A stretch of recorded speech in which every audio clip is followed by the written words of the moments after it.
നമ്മൾ ഇനി ഉറ്റുനോക്കുന്നത് SITയുടെ നീക്കങ്ങൾ തന്നെയാണ്.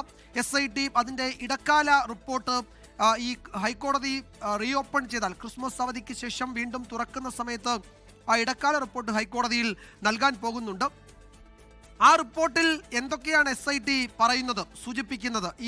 ഈ ദിവസങ്ങളിൽ നടന്ന അന്വേഷണത്തിന്റെ വിവരങ്ങൾ അതിൽ ഉറപ്പായും ഹൈക്കോടതിയെ അറിയിക്കും. അതിൽ എന്തൊക്കെ കാര്യങ്ങൾ പറയും എന്നതാണ് നമുക്ക് അറിയേണ്ടത്. അത് ആ റിപ്പോർട്ട് വരുമ്പോഴായിരിക്കും അതിൻ്റെ ഉള്ളടക്കം സംബന്ധിച്ചൊക്കെയുള്ള വിവരങ്ങൾ പുറത്തു വരിക.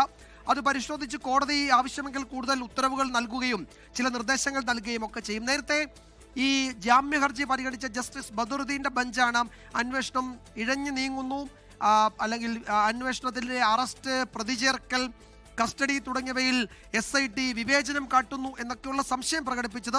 ഇന്ന് ഹൈക്കോടതിയുടെ അവധിക്കാല ബെഞ്ചും അങ്ങനെ ചില ആക്ഷേപങ്ങൾ ഉണ്ടല്ലോ എന്ന് SITയോട് ചോദിച്ചു. അന്വേഷണം ശരിയായ ദിശയിൽ പോകണം, അവസാന കണ്ണികളിലേക്ക് എത്തണം എന്നാണ് കോടതി പറഞ്ഞത്. അതിനിടയിൽ ആർക്കെങ്കിലും ജാമ്യം കൊടുക്കുന്നതിനെ പറ്റിയുള്ള ആലോചന കോടതിക്കില്ല എന്ന് വേണം ഈ ഘട്ടത്തിൽ വിലയിരുത്തേണ്ടത്. അത് നിയമപ്രശ്നമാണ്. അത് തുടർ നിയമ നടപടികളിലൂടെ മാത്രമേ അതിൽ വ്യക്തത വരൂ. എന്തായാലും കടകംപള്ളി സുരേന്ദ്രനെ ചോദ്യം ചെയ്തു, മുൻ ദേവസ്വം മന്ത്രിയെ ചോദ്യം ചെയ്തു. അത് സ്ഥിരീകരിക്കുന്നു മുൻ മന്ത്രി തന്നെ. മുൻ ദേവസ്വം ബോർഡ് പ്രസിഡന്റ് പ്രശാന്തിനെയും അന്വേഷണ സംഘം ചോദ്യം ചെയ്തിട്ടുണ്ട്. പ്രശാന്തിന്റെ പ്രതികരണം ഈ ഘട്ടത്തിൽ ലഭ്യമല്ല. അലക്സ് റാം മുഹമ്മദ് വിവരങ്ങൾ നൽകും. അലക്സ്, ചോദ്യം ചെയ്യൽ ശരിവെച്ചു, സ്ഥിരീകരിച്ചു എന്നതിനപ്പുറത്തേക്ക് എന്തെങ്കിലും കൂടുതൽ പ്രതികരണത്തിന് കടകംപള്ളി തയ്യാറല്ല അല്ലേ? വിജയകുമാറിന്റെ പ്രധാനപ്പെട്ട കാര്യം, തിരുവനന്തപുരത്ത് ഉപരാഷ്ട്രപതി പങ്കെടുക്കുന്ന പരിപാടിയിൽ സംബന്ധിക്കുകയായിരുന്നു കടകംപള്ളി സുരേന്ദ്രൻ MLA. ആ സമയത്താണ് ഈ വാർത്ത പുറത്തു വരുന്നത്, അദ്ദേഹത്തിന്റെ പ്രതികരണം തേടുന്നതും. ഇവിടെ സെക്യൂരിറ്റി പ്രശ്നങ്ങൾ ഉള്ളതുകൊണ്ട് തന്നെ അതായത് അദ്ദേഹത്തിന് കാര്യമായി പ്രതികരിക്കാൻ സാധിച്ചില്ല. 2 വാചകങ്ങൾ മാത്രമാണ് പറഞ്ഞത്. തന്നെ ചോദ്യം ചെയ്തു എന്നുള്ള കാര്യം അദ്ദേഹം സ്ഥിരീകരിക്കുന്നുണ്ട്. മറ്റൊന്ന്, 2019 താൻ മന്ത്രിയായിരുന്നപ്പോഴുള്ള കാര്യമാണ് SIT സംഘം ചോദിച്ചതെന്നും താൻ അതിന് മറുപടി പറഞ്ഞു എന്നും മാത്രമാണ് അദ്ദേഹം പറഞ്ഞത്. അതിന്റെ വിശദമായ ഒരു പ്രതികരണത്തിലേക്ക് കടന്നിട്ടില്ല.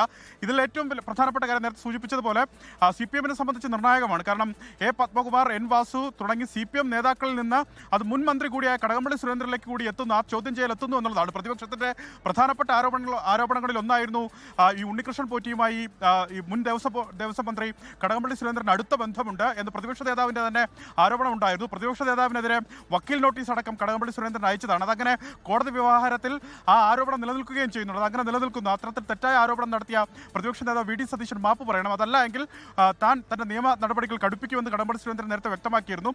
അതിനു പിന്നാലെയാണ് SIT സംഘം കടകംപള്ളിയിലേക്ക് കൂടി എത്തുന്നത്. അദ്ദേഹത്തെ തന്നെ ചോദ്യം ചെയ്തത്. എന്തൊക്കെ ചോദിച്ചെന്നോ എന്തൊക്കെ മറുപടി നൽകിയെന്നുള്ള കാര്യം അറിയില്ല. ഇതിൽ കടകംപള്ളി സുരേന്ദ്രൻ നേരത്തെ തന്നിട്ടുള്ള വിശദീകരണം ഇങ്ങനെയാണ്. അതായത് ദേവസ്വം ബോർഡുമായി ബന്ധപ്പെട്ട ഒരു കാര്യവും ദേവസ്വം മന്ത്രിയുടെ ഓഫീസിലേക്കോ ദേവസ്വം മന്ത്രിയിലേക്കോ എത്തില്ല. ആ ഫയലുകളൊന്നും ദേവസ്വം മന്ത്രിയിലേക്ക് എത്തില്ല എന്നുള്ളതാണ് അദ്ദേഹത്തിന്റെ വിശദീകരണം. അതുകൊണ്ട് തന്നെ ഈ സ്വർണ്ണക്കൊള്ളയുമായി ബന്ധപ്പെട്ട കാര്യങ്ങളൊന്നും ദേവസ്വം മന്ത്രി അറിഞ്ഞല്ല, അല്ലെങ്കിൽ ദേവസ്വം വകുപ്പ് അറിഞ്ഞല്ല എന്നാണ് മന്ത്രിയുടെ അല്ലെങ്കിൽ മുൻ മന്ത്രിയുടെ വിശദീകരണം. അദ്ദേഹം അതാണ് നേരത്തെ മാധ്യമങ്ങളോട് പ്രതികരിച്ചിട്ടുള്ളത്. ഇനി എന്താണ് ഈ സ്വർണ്ണക്കൊള്ളയുമായി ബന്ധപ്പെട്ട് അദ്ദേഹം SITയോട് പറഞ്ഞത് എന്താണ്, SIT അദ്ദേഹത്തോട് എന്തൊക്കെ കാര്യങ്ങളാണ് ചോദിച്ചറിഞ്ഞത് എന്നുള്ളത് സുപ്രധാനമായ കാര്യമാണ്. ലോകത്തെവിടെയായാലും ഏത് സമയത്തും 24 വാർത്തകളും ഓഗ്മെന്റഡ് റിയാലിറ്റി പാക്കേജുകളും എക്സ്പ്ലെയിനറുകളും വിശദമായി കാണാൻ ഞങ്ങളുടെ YouTube ചാനൽ നിങ്ങൾക്ക് സബ്സ്ക്രൈബ് ചെയ്യാം.